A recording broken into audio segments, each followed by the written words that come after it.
Welcome everybody to the PFF College Football Podcast. I'm your host, PFF Seth, and it's bowl season. It's semifinal season. It's playoff season. Unfortunately, Christmas is canceled because the Hawaii Bowl is canceled. Can't really have a real Christmas if there is no Hawaii Bowl. That's my take.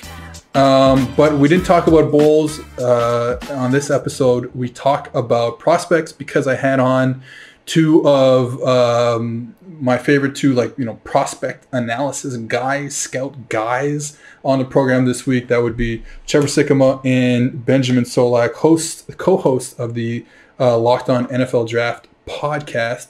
Plus, they both are writers for the Draft Network. So I had those two guys on. We talked about a whole bunch of stuff. You know, I revealed how much of an idiot I am when it comes to quarterback evaluations, and we talked about that stuff. You know, some receiver stuff too. How to separate quarterbacks from their offense, and we realized you can't do it. It's really hard, and just stuff like that. So I think it's a fun episode. At the end, we talk about those two guys talked about their favorite matchups for the semifinals. So Notre Dame, Alabama, Clemson, Ohio State, and got their thoughts on those two games. But overall, just an interesting discussion about how to evaluate people, obviously centered on the quarterback position, how to evaluate. How do we evaluate the people who opted out and all that stuff? So I'm excited for you to listen to it. Ladies and gentlemen, welcome to the PFF College Football Podcast. I am joined for the first time ever by my two best friends in the whole world. Wow. They don't know that we're best friends, but I'm pretty sure we are. Trevor Sikemma, Benjamin Solak from the Draft Network, and the co-host of the Locked On NFL Draft podcast. Nailed it. Boys, welcome to the podcast. Seth, it is so good to be joined by my two best friends in the world. It really is. Don't put me in this spot. Y'all don't want to hear this. You're right. Seth is just my best friend. I just happen to work with Ben. Right. My 21st and 38th best friends, Seth and Trevor. Doesn't matter which Wow, one. You've got the ranking off the top of your head. Yeah. Nah, it's good. What's up, well, Seth? It's on his wall. It's in front of him on his wall, the ranking. Yeah, I got a big list. Right, exactly. Yeah. And then I moved the names up and down. It's a big board. Don't worry about it. I'm not a big fan of linear rankings. I'm more of a tiers guy. It's just unfair to, We must be in tier 3 or 4 at least. Yeah, no, I've got it broken down, right? Yeah, media members, actual real life friends, people I mostly talk to on the internet. Yeah. My whole life is just people I talk to on the internet. So. Nowadays it is, right? Yeah, there's really no difference. All right, what do you guys want to talk about? Can you guys just do your podcast and then I'll record it and then pretend it's mine? Yeah, I got you. Welcome inside. No, I could have had Ben intro right there. Can we start this off by talking about the college football playoff and how if they would have just expanded the rankings to 8 just this year, it's a weird year, just do it once this year, we would have had awesome matchups. Cincinnati would have been playing Alabama, which it's not Notre Dame playing Alabama, so it's objectively automatically better. Florida would have been playing Clemson, which could have been extremely fun because Florida's defense is terrible, but they could score a lot of points. Oklahoma would have been playing Ohio State, which Oklahoma might genuinely score more points than Ohio State. And then Notre Dame would have been playing Texas A&M. We got robbed of that, did we not? Is this still a bit, or are we starting the podcast now? No, I'm actually I was wondering. I realized I don't know. Seth, are you pro? Let's do more college football playoff teams, or no? Yeah, I'm 100% pro. I maybe even 16, but 16 seems like you'd have to end probably the bowl system, I guess. Maybe start the season earlier. I'm not really sure how that would work logistically. So definitely I'm an 8 team. Even right now, I would be a 16 with 2 buys. Sure. You know what I mean? This is something, because my whole thing with college football right now is we just don't get enough games between 2 good teams. So let's just add another round before, because I know people always say we haven't had great, especially tight matchups every year in the semifinals. Obviously, you think about last year, LSU beating Oklahoma by 50 points and all that stuff. But at the same time, we don't have that stuff in March Madness, in March anyways in the basketball tournament, and we still tune in and still love it because we're waiting for that one time that, Cincinnati would beat Alabama this year and stuff like that. So yeah, I'm all for it. I think you would probably end up with just a lot better matchups. And then it's just more good college football. Like I don't really want to watch some of the college football games there's like 10 games in a sport with 130 teams. There's like 10 games between two good teams on a weekly basis. So like, yeah, I'm all for it. Let's go.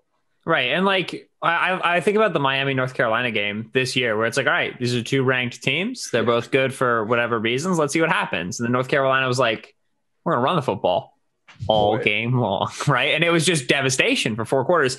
That was objectively fun to watch and also not competitive. And you don't need it to be competitive to be fun. The Clemson, we're going to sit on Notre Dame for 4 quarters, 30-3 semifinal was not fun to watch, right? That was just like, oh, they're going to get murdered. Oh, they're getting murdered. Is there anything else to do with my evening? Like there's not like, so I agree. I think that college football, like even though the parity is obviously like way different than the NFL, right? NFL play, probably Alabama and Clemson are going to win. Even though that's the case, college football is known for its zaniness. You got to create those opportunities, like those exposures for weird stuff to happen. And then when it does, it exists in lore forever, right? Slippery rock scores are still announced at Michigan games. Like that's what's fun about this sport. I think some years, and I get why they don't want to expand it. Well, one, they just like think it's an elitist tournament if they don't expand it, which is a dumb reason to not expand it. But they also, I would get the whole argument of, hey, Alabama's clearly the number 1 team in the country. You don't want them to play an extra game just because and potentially like get a really good player hurt or like get them beat up or get them tired because you would rather have them play their best when they can in the national championship against the 2 best teams. But this year is one of those years, and I think there's been a couple of years since they did this where if they would have expanded it, it would have actually been fun. Like it would have yielded way better matchups because Ben and I were talking about this on our podcast. We don't really care about Alabama. This is your podcast. That's true. This is the 3 Best Friends podcast. They're favored by 19.5. You know, it's just like, who is watching this? It feels like when Michigan State got in a couple of years ago and it was like, all right, well, how much are they going to win by? And they won by like, what, 30? Was it like 33-3 or something? It's wild. And where do you guys stand with how like an 8-team or even a 16 playoff would work in terms of the at-larges? Would you go? I saw Godfrey talk about maybe you could make a P6 with the AAC getting an auto bid. They've obviously proven to be a pretty good conference over the past since they've been a football conference. Or do you go with like the highest G5 plus 2 at large, or like what do you guys think about like the actual dynamics of an 8-team playoff? It's tricky because I have zero faith in the college football playoff committee to do anything, right? And so whatever additional structures you put in place, automatic group of 5 bid, quasi power 6 conference with the American, I think is going to be good because it's going to necessitate certain bids that we probably on the average year will want to see. But at the same time, it's going to make the shoehorning of Alabama, Ohio State, Clemson, Notre Dame, and those programs all the more obvious when it comes to, the other positions, especially if those become limited. You're going to get a championship in a conference one year where everybody knows it's not the best team, everybody. And we're going to start to want to go back to that whole, let's put a bunch of people in a dark room and they're going to come up with rankings, and sure, it's going to work. You know what I mean? So it's very tricky.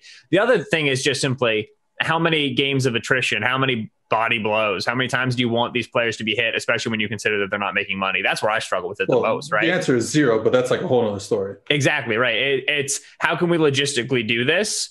Well, I'd like to logistically do it by limiting the regular season and by keeping the number of games the same. That's not what university presidents and ADs are going to want, because that's money, right? And obviously that's the driving force of all sports, but especially college football and keeping these programs afloat. What I think is a good marriage that has to be acknowledged is that it's hard for group of 5 programs to remain salient, right? It's difficult for them to make money and make good money in the current state of college football. And right now they're not making the playoff. I think if you get group of 5 teams the ability to make the playoffs, even if it ends up being heavily on the American Conference every year, year in and year out, you're at least getting a better lifeline to group of 5 programs to generate more exposure, get better recruits, and accordingly start being more self-sufficient in their spreadsheets, which is important to them. So I think you got to get group of 5 in there. That's like number one that would keep everybody happy. Beyond that, nightmare of logistics. So somebody else's job, not mine. Yeah, basically we're at a point where even if you get a team that's not in a group of 5, that's playing well, that's undefeated, that has some quote unquote star power, if you want to call it that, but like they're not even giving them a chance to get in. Cincinnati being punished the way that they have been this year through the committee, it's like you're basically saying you have no chance to get in with 5 power conferences and only 4 college football playoff spots. It's just, it's hard to see that it's actually fair that you're giving some of these other teams in the country that might have these kind of Cinderella seasons where it all goes well for them. The recruiting cycle all lines up where they could really line up and put an actual challenge on some of the quote unquote best and blue blood college football programs when it comes to getting in the playoff and playing for a national championship. And like right now, we don't even have that opportunity open. The real thing is that I just want the crystal ball football trophy back. That's all. Whatever gets us back to the BCS crystal ball football trophy, that's what I'm gonna sign off for, because I felt like that was the best trophy in sports, and now we don't even have it anymore.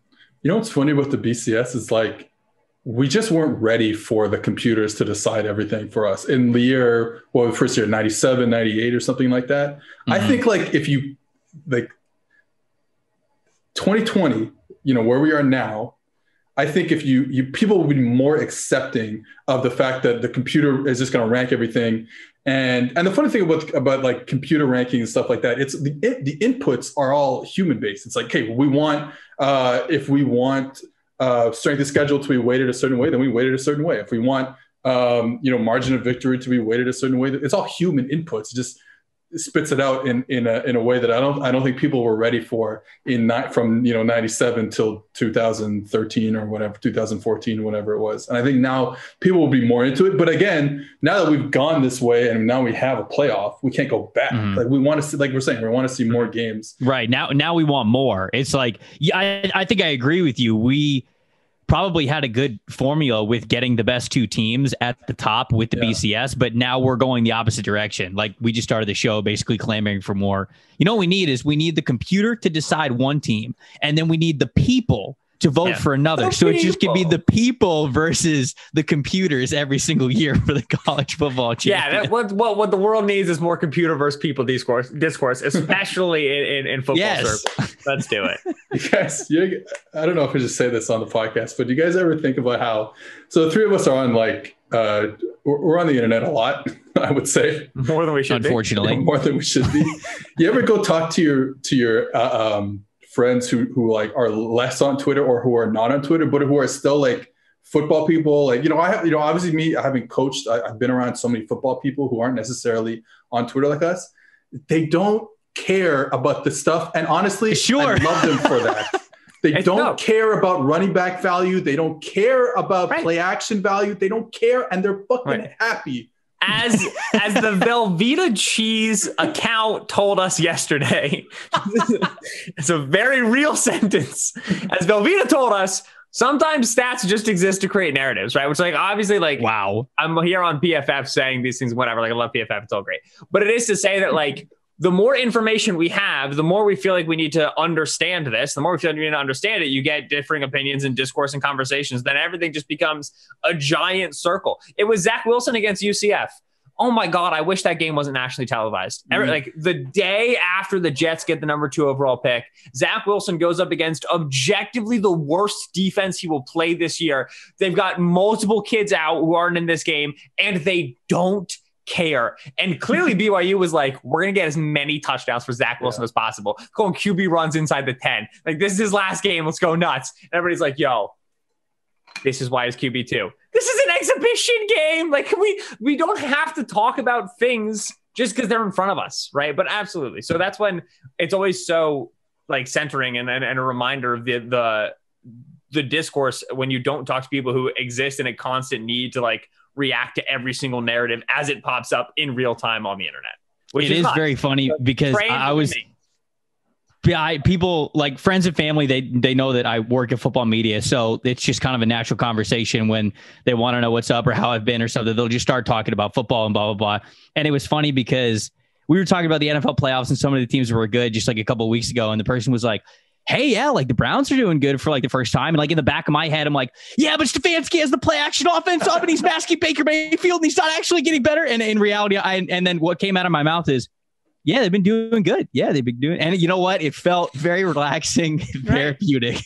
I think we should all learn from this and stay off Twitter for a bit. I say that as someone who's never going to log off. So this is true. But okay, let's talk about Zach Wilson, because his like historic. I mean, historic is an exaggeration, but his historic rise to up the draft boards. Now, someone said to me yesterday that NFL teams already had him pretty high, but whatever, irrelevant. Mm-hmm. In the media, at least in our popular narrative, he's shot up the draft rankings. Do you guys like have any thoughts on like how this happened, mm-hmm. and then where you see him as an NFL quarterback? Ben, you want to go first? Yeah, well, we did like a Justin Fields quasi Zach Wilson talk the other day, right? So, firstly, and this is now becoming kind of a catch-all idea talking about narratives, but like outside zone sure helps when you can run it.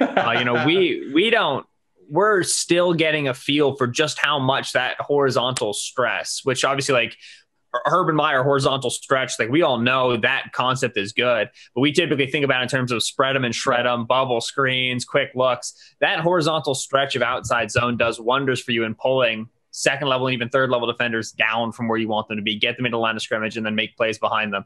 So the integration of that running game is good. You talk about some of their prospects on the offensive line, Brady Christensen, Tristan Hogue, like they're able to move dudes off the ball. You saw that physicality against UCF even throughout the season. And Nick Algiers is legit. That dude rumbles. He's a lot of fun. So outside zone helps. The talent with Wilson has always been evident, right? When you say like, oh, he's always been high in league circles. I remember Wilson in 2019, playing Tennessee, playing USC, and being like, that kid's fun. Like that's an arm. Like we got a live one.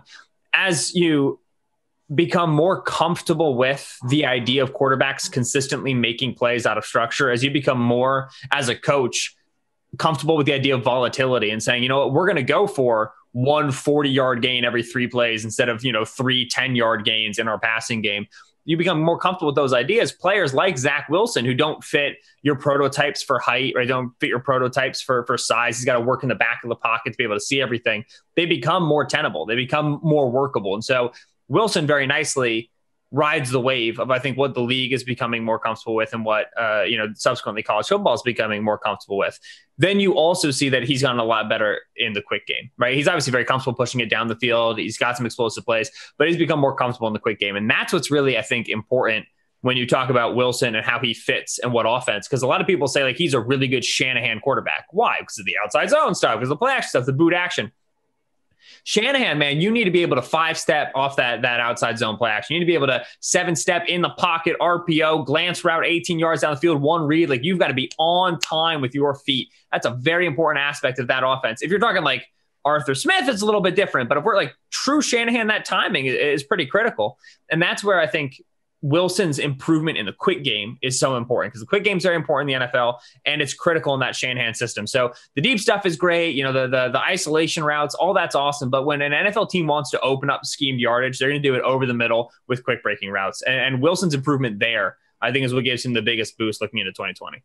And beyond a lot of the technical stuff, I just think that it's really easy to buy into a guy who's playing as confidently as he is right now. Like Ben talked about some of the short game and deep stuff. And before this season, I remember the only time I really saw Zach Wilson is kind of for some of the bigger plays that he was making. I wasn't seeing a lot of the like full BYU games or any full analysis of his games. And it was really just kind of those big chunk plays. It's like, hey, Zach Wilson did something cool for BYU. And this year we're examining a lot more, but he's a lot more comfortable with what he's doing, kind of what Ben was saying there. And it's really easy to buy into a guy that's clearly that comfortable. I mean, whether it's on play action or outside the pocket or a longer drop step, I mean, like he just has a confident flow about him.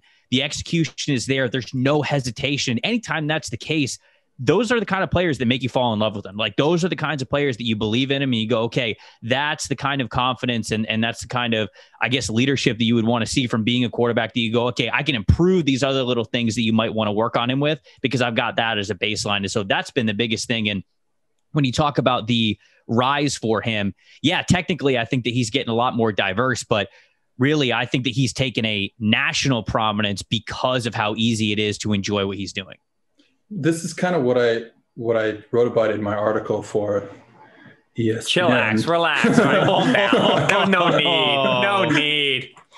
But the idea. I actually think this part got edited out of the article. But like what I had originally wrote was, one of the, because we had this weird college football season, no fans in the stands and stuff like that, we didn't get the full Zach Wilson experience because of, the confidence and the cockiness or arrogance or whatever it is that he plays with, that swag that he plays with is reminiscent of Joe Burrow last year. Mm-hmm. That's one of the things we loved about Joe Burrow is like, he was going out there. He said in the preseason, Joe Burrow said, he said in the preseason, hey, we're going to score a lot of points. And then they did it. And then, and like that, we love watching the rise of Lamar Jackson because there was a confidence and a swagger. Cam Newton, we love to smile. Right. Like it was stuff like that we liked watching. We didn't really get that with Zach Wilson, which is unfortunate. I also think one of the things that I see a lot is he's able to hit these shots down the sideline. And I watched the film and I looked this up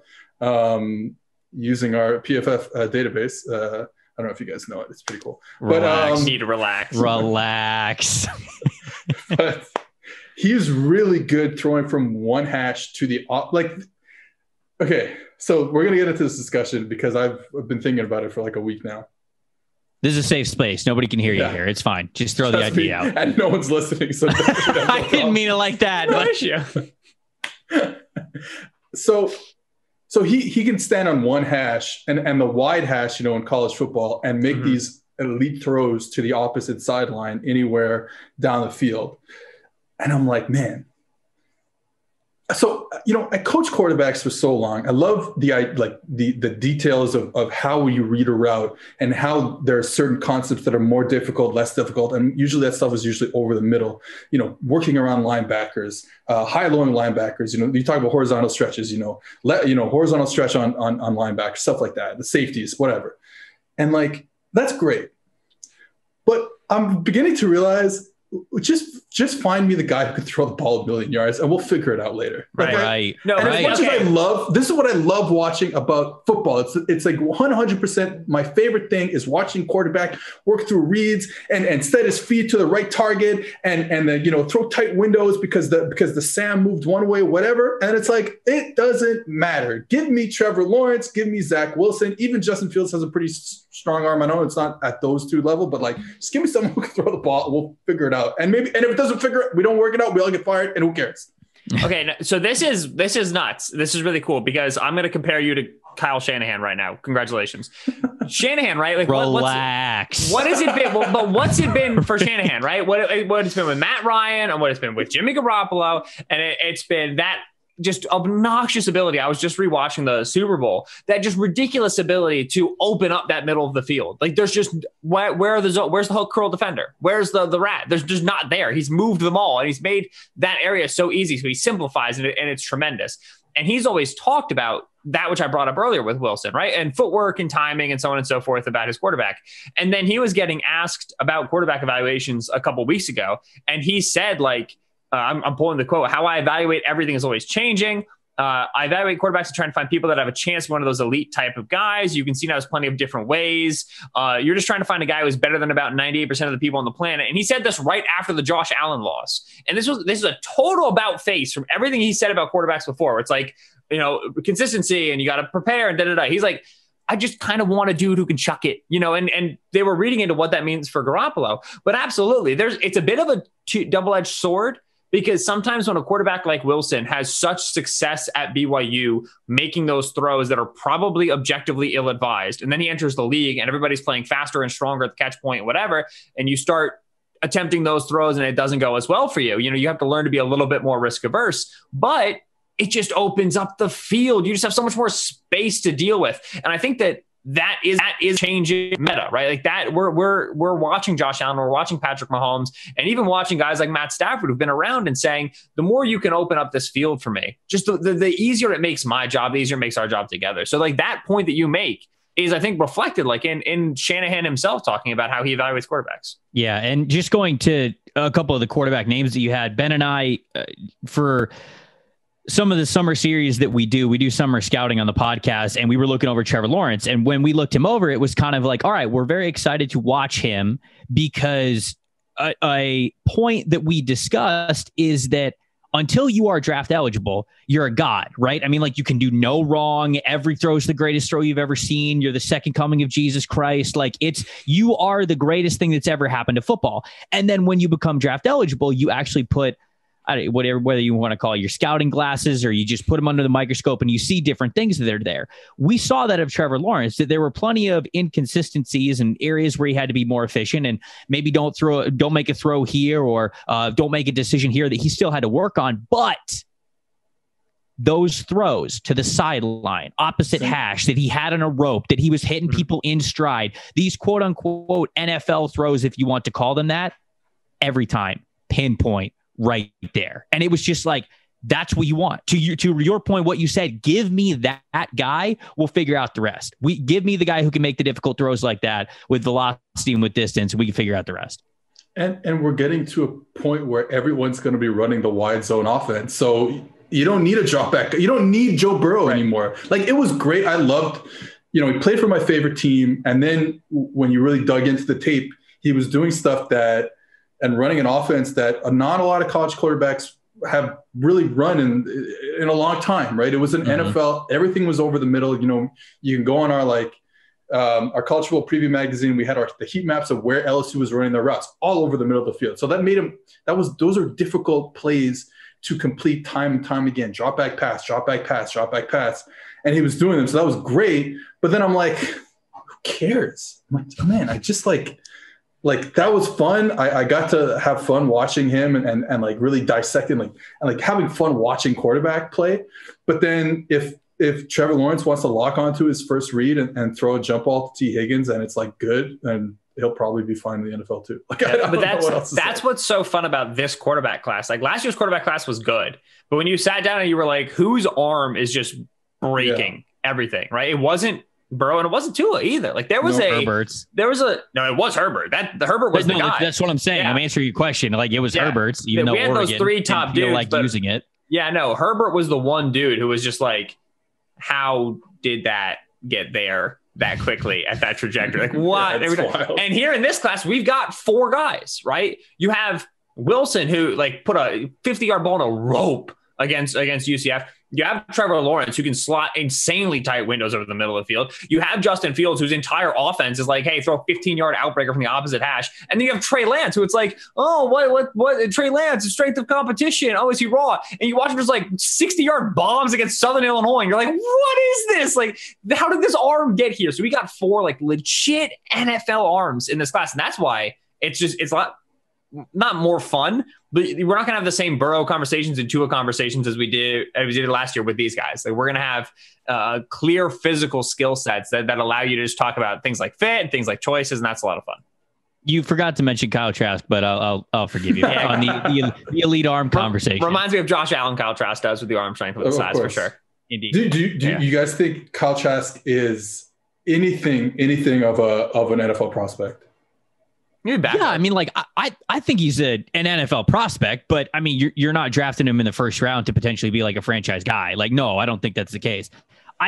At this point, I think he's just going to go somewhere on day two, and it's kind of going to be, I think his ceiling is kind of almost like a preferred backup position. Like, I think that he might be a spot starter here and there, but I don't think that he has the arm strength. He's got phenomenal touch, and for that reason, I think that he will stick around NFL teams. And I think he could be in the league almost as long as he wants, because he could be that preferred backup guy that, if the starter goes down in the middle of a game and you need somebody to come in, I think he can be fine for you. But in terms of giving the keys to the franchise to making those 3, 4, 5 throws a game that are a football sized window and you got to fit it through there in 0.2 seconds of margin of error, he's just not going to be able to do that for you. And so that's where I certainly think he's going to get drafted. And right now I'd tell you it's somewhere on day two. I'm not sure exactly where it's going to be, but that's what I believe with him. Yeah. Better chance Mac Jones is going round one than Trask. It's because Jones got the deep ball. Jones has got that wild vertical ball touch that Trask doesn't have, and that skill is important. I think Jones has you look at the difference just in that SEC championship game, the difference in like the zip that both quarterbacks can put on the ball. Mac Jones has it. He also has a little bit on his legs too that you can that'll help him. I'm not saying you can design quarterback run schemes around him, but I think it'll help him more than Trask, who's a bit slow. But I like it when Trask touched the ball, man. He's a dump truck out there. He ain't changing direction, but he will hit you, and he'll hit you hard. And I respect that. That's a man who was a backup in high school. He knows you fight for every yard. He lowers the shoulder. Yeah, no doubt. He's the kind of dude who, like you just said there, he's been a backup for a long time in his career. So when they go, hey, I need you to tuck this and run it, he's like, whatever you want, coach. I will die for you now. This might be my last 3rd and 7, so we're going to pick it up, kids. Here we go. But Trask is a guy is like the same guy that I'm talking about before, where like 2020 draft, 2020 Trask, 2019 draft, Trask, a little different. Made probably too many mistakes. But 2020 Trask is that guy where to me, he's like QB1 in the sense where it's like you watch like the kid play the quarterback position and all the different reads that he has to make. And now Mullen's offense is one of my top 5 favorite offensive coaches in the country. I don't think there's a question. He's great, and he's been great for a long time. And obviously, Kadarius Toney and Kyle Pitts are special players. But but all those teams have special players at receiver and offensive line. Right.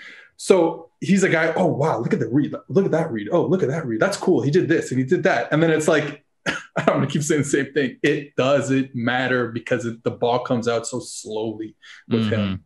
Anyways, that's my new quarterback thing. Is just being like, yep. Does he throw the ball fast? Good. Seth doesn't even watch quarterbacks now. He just waits for the MPH measurements at the combine. Yeah, he just this is my ranking. Do it at the combine with Seth Galina would have thought Deshaun Watson was bad.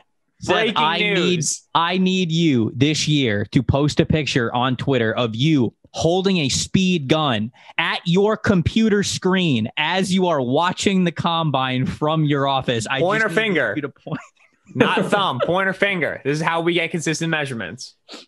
So wait, explain to the listeners how you get consistent measurements on the stop gun. It's with you can't click the button with your thumb. You have to click with your index finger. I don't even know where this, I don't even how this, but it is. It's just what it is. And so that's why you see all of their scouts with their stopwatches in their hands at the 40-yard dash line. Charlie Casserly again. You're ready to go anytime. Bang, bang, bang, bang, bang. 4-5-2. Yeah. Okay, let's talk about Deshaun Watson. This is the question that I asked you guys in our group chat, and then I said that I didn't reveal it until right now. The question I wanted to ask you guys. So I wasn't doing quarterback evaluations in 2016, 2017, whatever it was. Mm-hmm. I think 2016. I made takes on the quarterback class that year, but I didn't watch. I just watched like 3 games of the broadcast film. We've all been there. And my takes came out as, it's still available. You can still find this tweet, but it was like, I don't know, Deshaun Watson, which I got right, and then Deshaun Kaiser and Mitchell Trubisky before Patrick Mahomes. But that's not the point I'm making. Point is, because I didn't watch Deshaun Watson thoroughly in that Clemson offense, my first foray into that offense is with Trevor Lawrence. And, I think we've talked about it a bit, how that offense is not an NFL offense, period. I'll just put it out there. For the most part, it's not like an NFL. They don't run NFL concepts. I made this joke. I think I'm somewhere in public recently where, they're running mirrored smash concepts. And it's like, dude, that's like a high school offense in 2009. Right. So I was when I was trying to develop my offense when I was 20 years old, I was like, mirrored smash. Anyways, I don't have to get into that, but they can't cover smash on both sides of the formation. It's genius. What do you mean it's not an NFL offense? So then I'm like, this Clemson offense is it's not real. It's you can only get away with it because you have the physical talent of Trevor Lawrence. But then I go back and I'm like, okay, well, wait a minute. If they were doing the same thing with Deshaun Watson, so I'm like, so this offseason, I was like, Trevor Lawrence, he's not that good. He doesn't play an NFL offense, so he's QB7 or whatever. And then I'm like, wait a minute. If Deshaun Watson played in the same offense and he turned out pretty damn good, does that, when you watch these quarterbacks, does the offense they play in, I guess we're going back to the same conversation we've just been having, but like, does that matter so much? Does the offense matter so much, or is it mostly, can they play in whatever offense they're given at the time? Mm-hmm. It has to matter. You can't escape the context, and like that goes to the players you're throwing to as opposed to the players you're throwing against, right? We're talking about strength of competition. That goes to what you're asked to do, and critically what you're not asked to do. You know what I mean? Like when Clemson gets 3rd and 2, what are they doing? They're running an option. They're running something in the backfield, either pulling or zone read or whatever, but they're running an RPO at best. Versus when you get to 3rd and 2 in like the Ohio State offense, they're like, all right, stick. And it's like, what? He's 6'3", 230 pounds. You could do this too, right? So what they are asked to do versus what they're not asked to do, what is there versus what isn't there. And that's what whenever we talk about confidence intervals in evaluations, right? Like, okay, Lawrence is definitely really good. Fields is definitely good. Zach Wilson's definitely really good. What's your confidence interval here, right? When before Wilson was like even in the conversation in the summer and we had Trey Lance, it was okay. You can make an argument Trey Lance is as physically gifted as Lawrence and his Fields. You can do it. But your confidence interval and how good he's going to be in the league year 1 and year 2 is way smaller just because of the nature of against whom he's playing, right? So all this information gets baked into your confidence intervals. So you then look at a player like Justin Fields, who the laser focus right now is on Fields' pocket presence and how long he holds the football. So it's a question of now, how confident are you that this can change? And when you watch Fields' physical tool set and you notice how easy it is for him to break tackles and to escape pressure when he sees it coming, you say, all right, I'm confident in his ability to get that done. Now, can he learn to recognize it? Can he learn to see it? And you see Fields go through progressions and you see him make reads and you see him, with full field vision when he's outside of the pocket. And you say, all right, this guy's clearly comfortable seeing the field. He's clearly comfortable IDing players. He knows what he's supposed to look at other stuff. That makes me more confident that he's going to know what he should look at when we talk about recognizing blitzes and your hot reads, so on and so forth. And then you get him on the whiteboard and you ask him about this and that increases or decreases. So it's all about how confident you can get in an evaluation. And that's when you sit with a guy like Trevor Lawrence and you say, okay, nobody else is winning national championships as a freshman. Nobody else is making these throws. I am so confident that he's going to be a good NFL player. And hopefully there's somebody in your building who says, devil's advocate here, he can't run this offense. He's got 2 routes on the field on 40% of his passing concepts because they know they can pull people. They know they can move people. And then they know that Amari Rodgers is going to beat Georgia Tech's corner in space. They know. Why would you make it more difficult than that? And that's where you have to at least vocalize the doubt so you recognize just how confident you are in your evaluation. And then it's some extremely well-paid general manager, owner, head coach's job to take that information and, push all their chips in on one spot on the roulette wheel. And that's why I will never, ever, ever work for an NFL team ever, because that's the most stressful thing that I can imagine in my entire life. You know what I mean? But it's about calibrating to how confident you are in your evaluations. It's the toughest thing to do in scouting, right? Removing a guy from one situation that he's had for the last 3 or 4 years and trying to project him into a different scenario with different coaches who might be running something different as the competition level then goes up at the same time. And, it's hard because scouting, we hear this all the time. It starts with identifying what a guy can do, right? I mean, like that's the whole scouting thing. It's tell me what he can do. Tell me where he wins, what he does well. But at the same time, it's not like you can look at what a guy, especially this is certainly more so for quarterback. Like if you're a pass rusher and you win mostly with speed and that's just like what you do, that can be just what you do. Quarterback is different because where you certainly want to see what they do well, it almost is the opposite because you've got to be able to check some obvious boxes pretty quickly. Ball placement, arm strength, like being able to deal with things outside of structure. Like you've got to be able to check off some boxes, or you could just write them off and say like, okay, they're not a franchise quarterback. Like they just don't have that ceiling there. And then you have to be able to identify also what Ben was saying right there. What can't they do? And why aren't they doing it? If you see the same scheme a lot, you've got to ask yourself, is this simply what he was saying there? Because this is the easiest way to exploit college football and win national championships? Or is there some sort of limitation here? Are you eliminating half the field so they don't have to make full field reads? Are you only doing certain passing concepts because this is what they're most comfortable with? You've got to be able to identify those things. And it's a weird give and take, because we say all the time, like, you can't scout the helmet. You got to scout the name on the back of the jersey. You've got to be able to look at guys individually. But at the same time, you look at an offense like Ohio State, right? I mean, like, that's a big talking point right now, is that with Justin Fields' recent struggles, everybody continues to go to like, well, Ohio State's offense makes this easy against inferior opponents. And Ohio State's quarterbacks of the past really haven't panned out in the NFL. That's going to be Justin Fields. Well, you don't know that for sure. You've got to be able to figure out why exactly he's struggling the way that he is. And I think that that's such a tough part of quarterback evaluation, is that you have to bring that into account more than almost any other position. If you are a big possession wide receiver, you can just look at where he wins. He is a big bodied guy. Throw him a 50-50 ball, make him a red zone target, whatever. Like, that's where he wins. JJ, like take a wide side. No problem. It's going to work. Sure. Yeah. That was a good example. Yeah. Let's use that. Pass rusher, right? If you win in one certain way, that can still have value. And we talk about where a guy wins constantly for scouting, but for quarterbacks, you almost have to spend more time on the opposite end and see, okay, what isn't he doing and why? If it's simply because he's not being asked to do it, and you see instances of him being able to do it throughout his college career, then you could go, okay, like Ben said, it can rest your worries. You can have more confidence in him. But if you never see it, and maybe in the times you do see it, they struggle, that's something worth identifying too. And so it's a tougher part of why QB is a very difficult position to evaluate going from college to the NFL.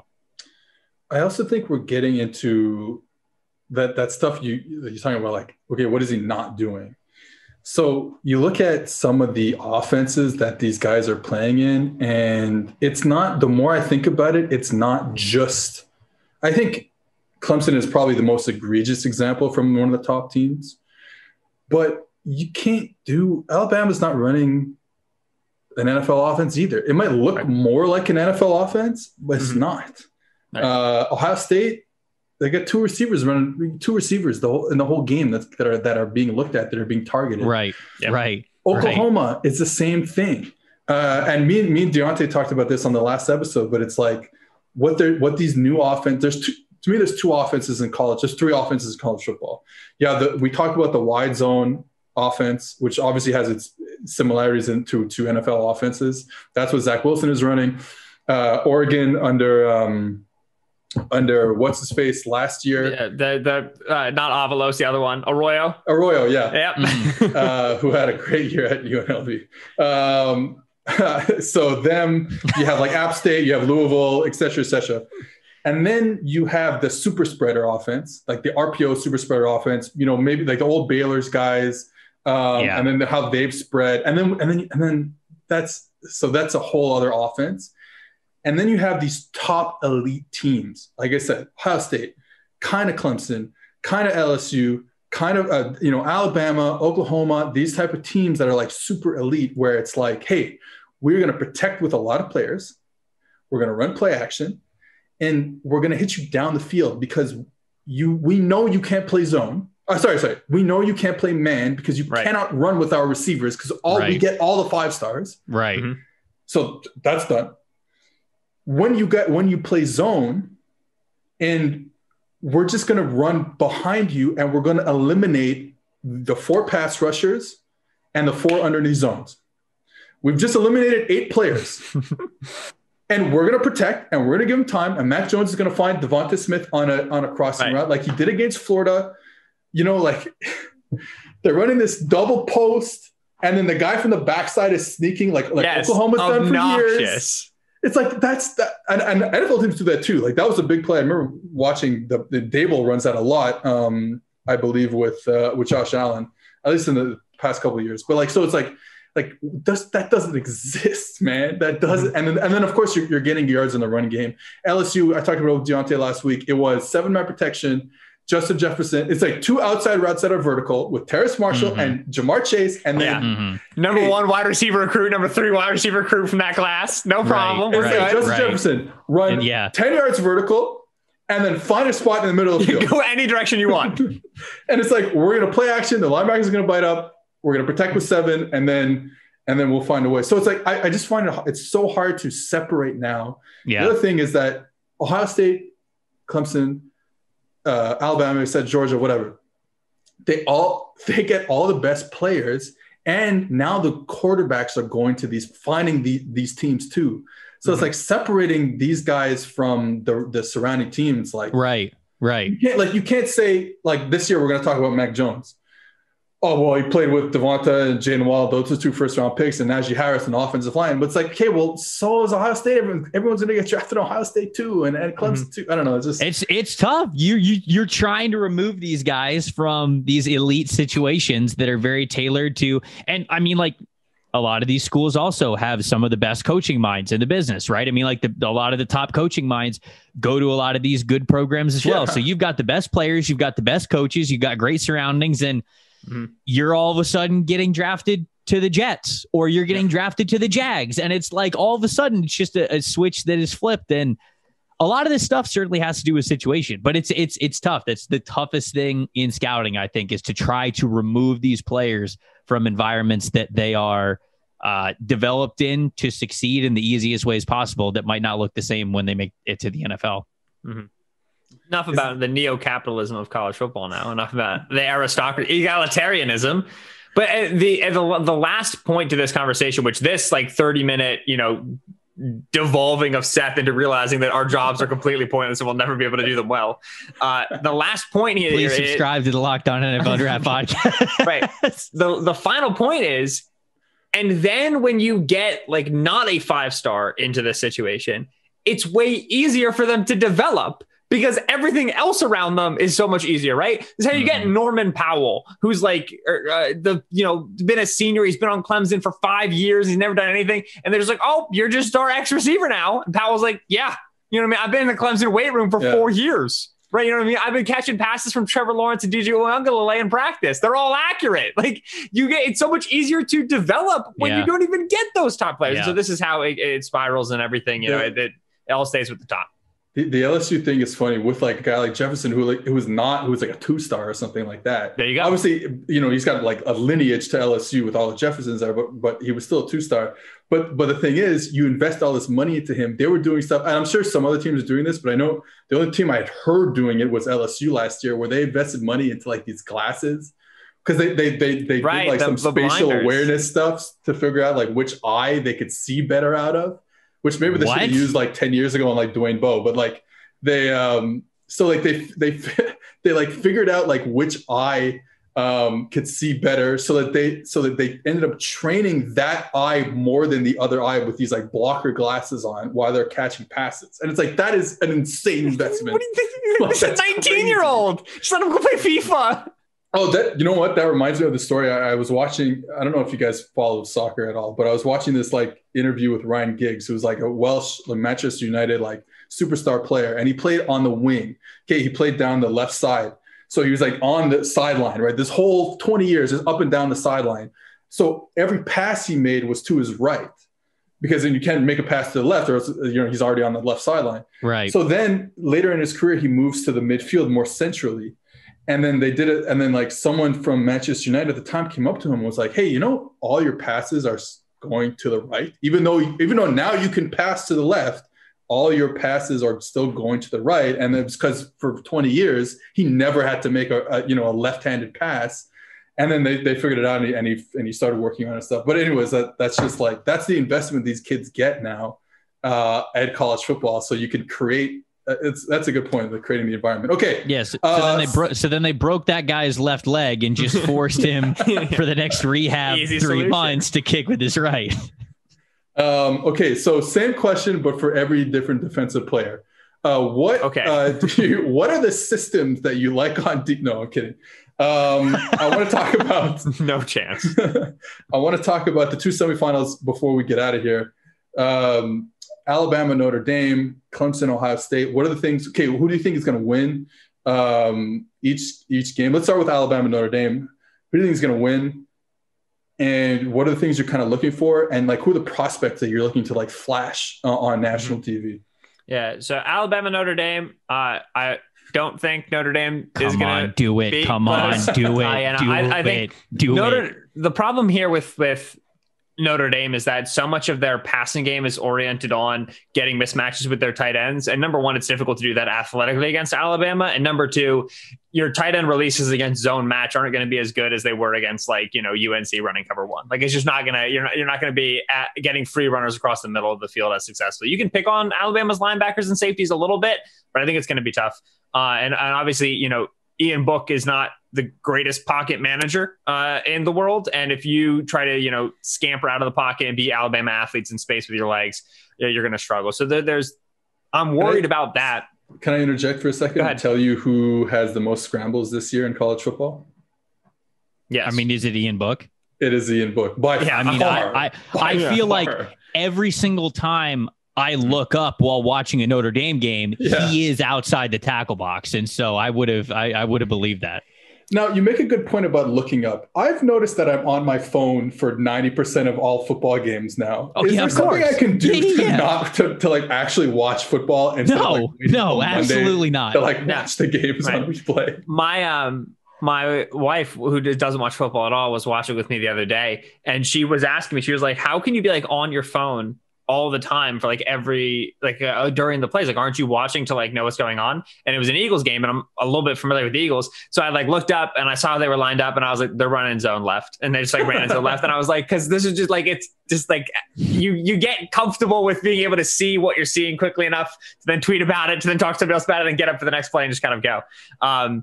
So sick wife brag and play prediction brag. Call me Tony Romo. But yeah, I don't think the Notre Dame offense has a very tenable approach. I'd love to see Kyron Williams, their young running back, and them just kind of out physical Alabama up front, but that's a grinder approach. That Alabama run defense is susceptible. On defense is this is where you're looking at Dalen Hayes and you're looking at Ade Ogundeji, who's the two edges for Notre Dame, both of whom are seniors. Ogundeji is a senior bowler. Those guys against Leatherwood, and potentially when Ogundeji lines up on the inside against Deontay Brown, their guard, that's your prospect versus prospect look. And then, if Mike Renner finds out I don't mention Kyle Hamilton on the podcast, I think he'll come after me. I love Kyle Hamilton. I'll never forget I was watching Notre Dame warm up against Stanford it would have been 2019. So he was a true freshman. And I was watching their defensive backs line up, and I was like, oh, there's a wide receiver out there. And then I was like, he's doing the drills. And I look at the depth chart, and they're like, yeah, Kyle Hamilton, freshman safety, 6'4", 210. I was like, that's not allowed. It's freshman. What are we talking about? He's fun. He's legit. He's rangy. And so if you're going to get good plays made on that Alabama vertical passing attack, Notre Dame's going to need him to be sideline to sideline influence. So he's your key player on defense. Notre Dame's all three levels have got some fun defensive prospects. So that's what you watch for. And that's how you make it interesting when in the third quarter it is 28-3. Yeah, I think that Alabama is obviously going to win the game. Ben mentioned a lot of the top prospects that are there.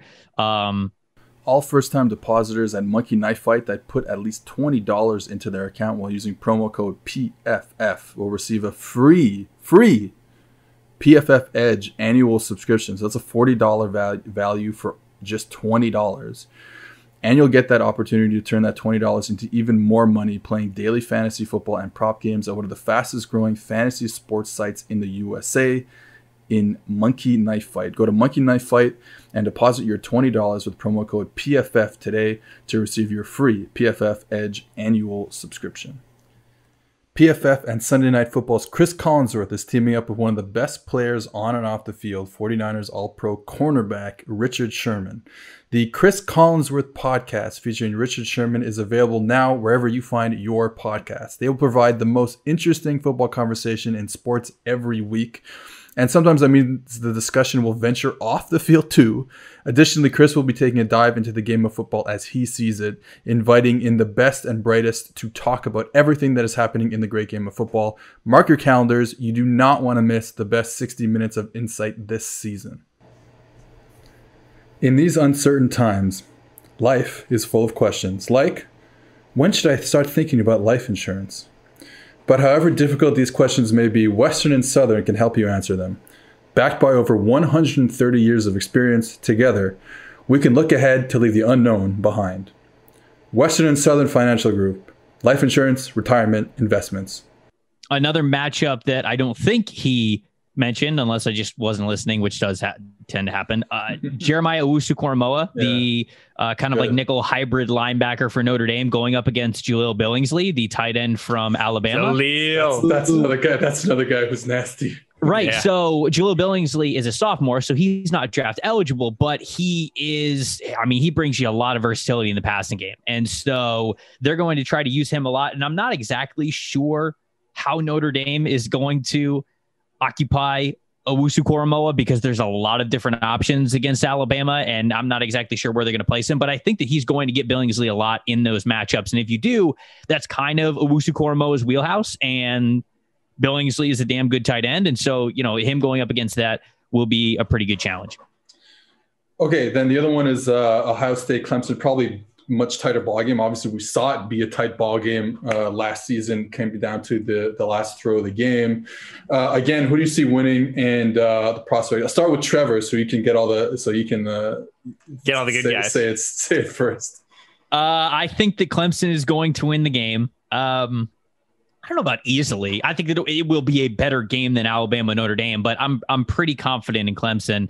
I'm looking forward to Ohio State's wide receivers going up against Darion Kendrick, the cornerback for Clemson, because he is a wide receiver convert who is still kind of like adapting and learning the nuances of the cornerback position, but he's hyper athletic. I mean, like, he's got great ball skills. He wears number 1 as a DB, so you automatically have to notice him and think that he has the potential to be very good. He's going to be going up against Wilson. I believe Olave is going to be back. And so that's going to be a great matchup going up against those two wide receivers. And so that's probably the matchup that I'm looking forward to most. Travis Etienne also going up against some of those Ohio State linebackers, Pete Warner and Brandon Browning specifically. Those are their more athletic guys. And obviously Travis Etienne is super athletic. And so those are probably the matchups that I'm thinking outside of the big headliner ones, the obvious, the Trevor Lawrence, the Justin Fields. You want to see how they play. But those are a couple of position matchups that I'm looking forward to. And I do think Clemson wins the game. Yeah, when you watch Clemson Ohio State last year, which Ohio State was able to get control of that game and then subsequently lose it, the ability to play man cover was so critical. And that was the Okudah, Arnett, that Sean Wade in the slot. They cannot man cover this year. But does Clemson have those receivers? No, but have you watched Sevyn Banks play? I'm not getting them. We don't say negative things about 18-year-olds on this podcast. Okay, I accept. I'm just saying, Indiana said, listen, if you're going to play cover 1, we're just going to chuck it. And we're going to chuck it as much as possible. We're going to put as many points up. Yeah. And obviously, we talked about Clemson's ability to isolate and then attack matchups. Amari Rodgers and Powell. I think that's their Clemson's big advantage. I don't think Clemson gets dug into the same hole. And then I think if they generate a big lead, obviously, running game-wise, they can control it. The two Ohio State players with narratives coming out of Northwestern were Justin Fields and Trey Sermon, right? Arrows pointing in different directions. Fields really struggled against a good Northwestern secondary. Trey Sermon was given the keys to the Corvette, as it were, in the second half, and he just rumbled all over Northwestern. Not going to have the same physical advantage against Clemson. Is he still going to be able to be such a good tackle breaker, so consistent reading through his first level? Because he doesn't have game-breaking speed, so you've got to be really mistake-free in the box if you're going to be an impact player as a runner. And so Trey Sermon's got a big heat check. He's had 2 really good games. Then for Justin Fields, it's the 2 best defenses you played have been Indiana and Northwestern. Clemson's better than both. If you want to kind of recover the narrative for your season, you've got to come out with a good performance, especially against a team that beat you last year in part because of your failures down the stretch in the second half. So Fields against narratives and Trey Sermon kind of heat checking himself. Those are the 2 big ones to watch for Ohio State. I think one of the things I saw from Fields against Northwestern is just, hey, sometimes just take that hitch out on the outside. Yeah, just take it and live to see another down. You don't have to wait in the pocket so long. Mm-hmm. He looked like he was like, championship game. I got to win it with my arm, baby. There's no Chris Olave, Garrett Wilson deep. We got to go. I don't trust any of these other cats. These are all freshmen. I don't know who they are. That's exactly what I saw when I watched them. Okay, last question. Keeping you guys forever just because I'm lonely and I want friends. But last question: Who are the guys from the draft that just happened in last April, or I guess it was last May, or whatever? Who cares? That you got right? Like talk your shit. Okay. Oh, okay. Who were the guys you were like, everyone was like, nah, this guy sucks. And you're like, no, he's actually good. And he is good. And then the reverse is who the guys who you were like, hey, Justin Herbert can't play. And then it turns out he can't play. I don't know who would have said that, but who are those guys? Okay. Ben, do you want to go first or me? You go first, because I'm pulling up my big board right now, and I'm going to come up with good opinions. I thought your big board was already on your wall.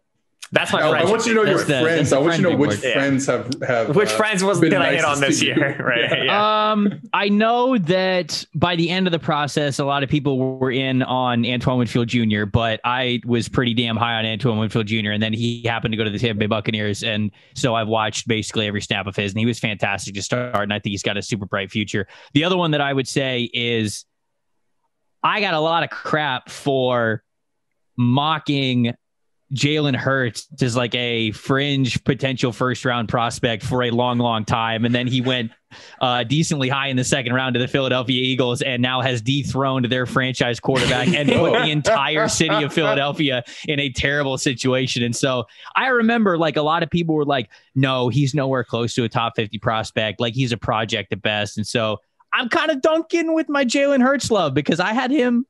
I think I mocked him in the first round, like pre-Senior Bowl. So I don't. Yeah, I'm a dunk on that a little bit. Can I interject with my Jalen Hurts story? Because no, absolutely not. It paints me as an absolute moron. So okay, never mind. Then yes, we can do it. So when I got the job at PFF, and then like it was like April, so it was like get like right into draft season, right? And so I'm messing around with like PFF Ultimate, which we can like watch the clip, but we can like filter it, right? So it's like, I don't have time to watch him throw screen passes. So like I take out the screen pass, whatever. We get it. So ridiculous. So I'm watching Jalen Hurts and I'm like, man, this guy's great. Like what? Like this is amazing. And I remember telling like Renner and Gail, like I'm like, yo, Hurts, I didn't realize how good he was. Like I know the offense is good, but like, man, like Lincoln Riley's great, but like, oh God, this is amazing. And I realized I was filtering out all the plays where he left the pocket. So you're just watching him first read down the field. Exactly. I'm like, yo, he's everything's great. Like, oh my God, his process is sick, amazing. And that's honestly really funny. Yeah. And then I'm getting proven kind of right now. Anyway, no, we can dunk. It's cool.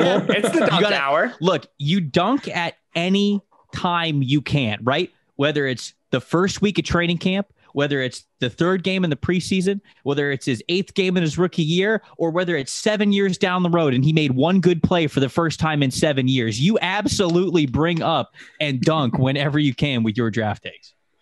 So Ben, dunk, please. Yep. All right. So let's see. It's sad because I think the easiest way like to do it is to look at guys who you were lower on who are struggling, which is not very fair. But I was low on Kenneth Murray. I was low on Yetur Gross-Matos. Both of those two guys, I was about a whole round. Yetur was even more than the consensus. And Gross-Matos has been okay, but he's just super raw. Murray obviously is impactful for what they need him to be, but he's a limited player. I was big on Jeremy Chin, which I remember going into the Senior Bowl being like, can somebody explain to me what Jeremy Chin doesn't do that Kyle Duggar does? And obviously they play different roles, but it was that sense of, listen, if you've got a huge athlete in your second level, you use him appropriately, it'll go well. And obviously Chin's had defensive rookie of the year conversations. Yeah. I was way too suspicious of the Utah secondary. I was low on Julian Blackmon and I was low on Jalen Johnson. I think a lot of people were, yeah. Yeah. And I just didn't think that they were going to be as immediately translatable as they have been. And Blackman's in a great spot. Indy safeties have great jobs. But that Pagano defense is tough for a corner, and Jalen Johnson really played for that one well.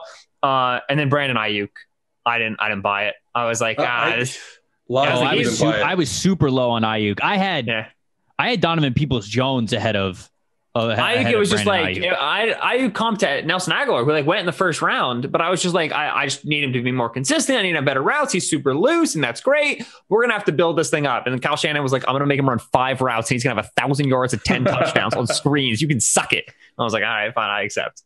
Can I ask you guys about, again, I'm adding more questions, but can I ask you guys about like a guy like Henry Ruggs? It's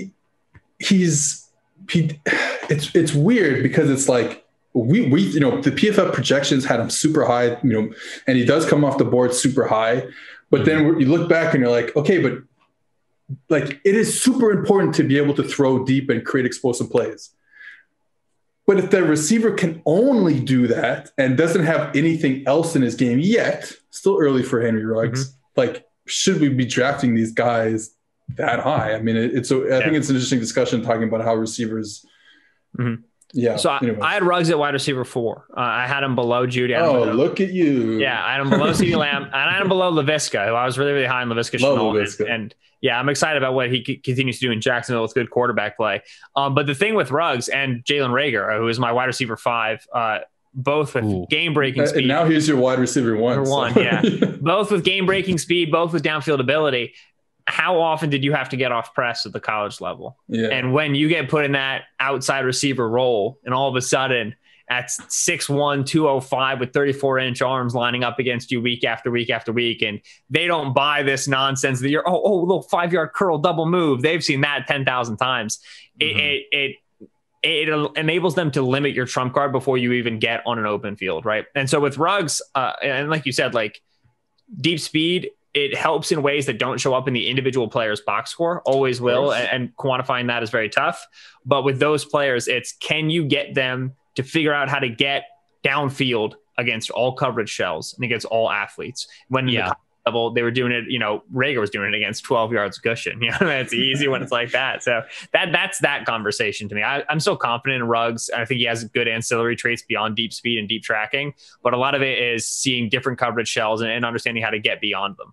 Yeah, I had faith that Ruggs could become more. There was a point in the process to where I did have Henry Ruggs as my wide receiver 1. I didn't end with him as my wide receiver 1 because the more I looked at it, the two guys that I have ahead of him, because he ended up 3 for me, Jerry Jeudy and CeeDee Lamb, I just felt like CeeDee Lamb was just straight up a better all-around wide receiver. I just felt like he was a better prospect than Henry Ruggs was, even with him being slower. And then Jerry Jeudy, I thought, had that true trump card, kind of a dominant wide receiver with his feet and his route running and everything that he could do with his agility. And so, as well as deep speed. And so, like, those were the two things that made me have those guys above Henry Ruggs. Of course, you had the deep speed with him, but to Ben's point, yeah, I definitely didn't take into account as much as I needed to playing with physicality off the line of scrimmage. And when you're drafting a guy super high, they have to be able to do that. And Ruggs, I do have faith that he could still be more, because I always felt like he was more than just hey, go run a deep post, go run a 9. Like, I feel like he is more of a receiver than that. I feel like there were plenty of flashes that I saw at Alabama where he's making a tough catch through traffic. He's taking on a lot of contact at the catch point. So those were roots that made me think that he could bear fruit in other ways than just deep speed, but he clearly is still working through that in the NFL. And so it's something that's been a rookie lesson for him, no doubt about it. But that's an important part of having a guy wide receiver 1 or drafting him at the spot of a wide receiver 1 in the first round is you've got to be able to get to the points where you really stand out as a prospect. And for Ruggs to get deep, he had to be a little bit better at dealing with press and dealing with corners being a lot closer to him than they were at Alabama. Okay. One more question. Yeah. So that leads me to like Jamar Chase. And I don't want to talk about Jamar Chase, obviously, like, because you're talking about getting off press. We saw Jamar Chase do it the whole year. Yeah. But my question is more going to be about all the opt-outs this year.